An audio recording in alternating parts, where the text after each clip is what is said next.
ஸ்பாட்டாக மாறிய கொல்லிமலையை பற்றி பார்க்கலாமா வாங்க. தமிழகத்தில் திருச்சி மற்றும் நாமக்கல் மாவட்டங்களை அதாவது தொட்டுக்கொண்டு நீண்டும் கிடக்கக்கூடிய மிக சிறிய மலைத்தொடரே கொல்லிமலை. இதன் அருமை பெருமைகளை தமிழர்களான நாம் எப்போதும் உணர்ந்திருக்கிறோம். பண்டை காலம் முதல் இதன் எழில நம்மவர்கள் பார்த்திங்கன்னா பெருங்காப்பியங்கள் முதலாக சிறு காப்பியங்கள் வரையிலையும் பதிவு செய்து கொண்டு தான் இருக்கிறார்கள். அது மட்டும் இல்லாமல் பார்த்திங்கன்னா முன்பெல்லாம் திகில் படங்களோ மாயாஜால மந்திரவாத படங்கள் எடுக்க வேணும்னு சொன்னால் அதில் ஓரிடத்திலாவது கொல்லிமலையை பற்றி உச்சரித்தே ஆகணும்.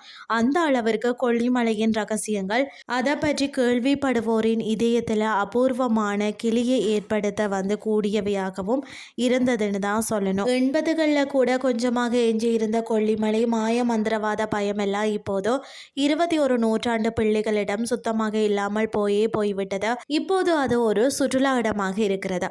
ஒரு சேஞ்சுக்கு நீங்களும் கூட ஒரு முறை கொல்லிமலைக்கு சென்று பார்க்கலாம். கடல் மட்டத்தில் பார்த்தீங்கன்னு சொன்னால் 1300 மீட்டர் உயரத்தில் அமைந்திருக்கக்கூடிய இந்த கொல்லிமலை வனப்பகுதி சுமார் 280 சதுர கிலோமீட்டர் பரப்பளவில் பறந்து விரிந்து கிடக்கிறது. தாவரவியல் பூங்காக்கள் மூச்சடைக்க செய்யக்கூடிய அளவுக்கான பிரமிப்பை தரக்கூடிய வியூ பாயிண்ட்டுகள் மற்றது ரோஸ் கார்டன் சிறுவர் பூங்காக்கள் என அங்கு காண கிடைக்கக்கூடிய அத்தனையுமே மிக ரம்மியமானவைன்னு தான் சொல்லணும். ஆகாய கங்கை அருவி அரப்பளீஸ்வரர் கோயிலில் இருந்து பார்த்தீங்கன்னா 1 கிலோமீட்டர் தொலைவில் இருக்கிறது இந்த ஆகாய கங்கை அருவி.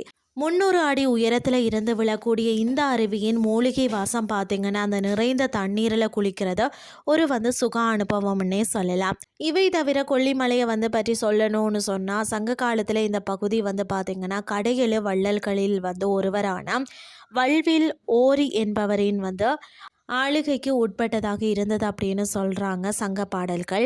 ராமாயணத்தில் சுக்ரீவன் ஆண்டு வந்ததாக கருதப்படும் மதுவனம் இந்த மலைப்பகுதியில் தான் என்று ஒரு ஐதீக கதையும் உண்டு. இந்த கொல்லிப்பாவை குறித்த பல்வேறு கதைகள் உலாவினாலும் உண்மையில் கொல்லிமலையில் வீற்றிருக்கக்கூடிய தமிழர்களின் தெய்வம் தான் இந்த பாவை என்கிறார்கள். இது குடைவரை கோயிலாக கிட்டத்தட்ட பார்த்தீங்கன்னு சொன்னால் 15,000 ஆண்டுகளுக்கு முற்பட்டு இருந்ததாக சித்தர்களால் சொல்லப்படுகிறது.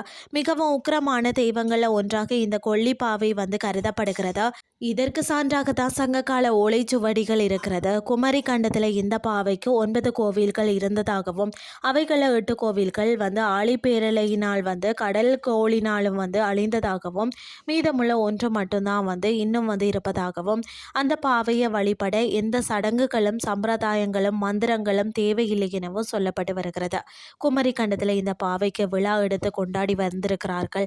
மரப்பாவை விழா, மூங்கில் பாவை, மற்றது விழா இஞ்சி பாவை விழா, இது போன்ற வழிபாட்டு முறைகள் கொல்லிப்பாவை சார்ந்தவையே சொல்கிறார்கள். இன்றைய கிறிஸ்டி உங்களுக்கு பிரயோசனமாக அமைஞ்சிருக்கும்னு சொல்லி நான் நம்புகிறேன். இதே மாதிரி மற்றும் ஒரு கிறிஸ்டின் வாயிலாக உங்களை சந்திக்கிறேன். நன்றி.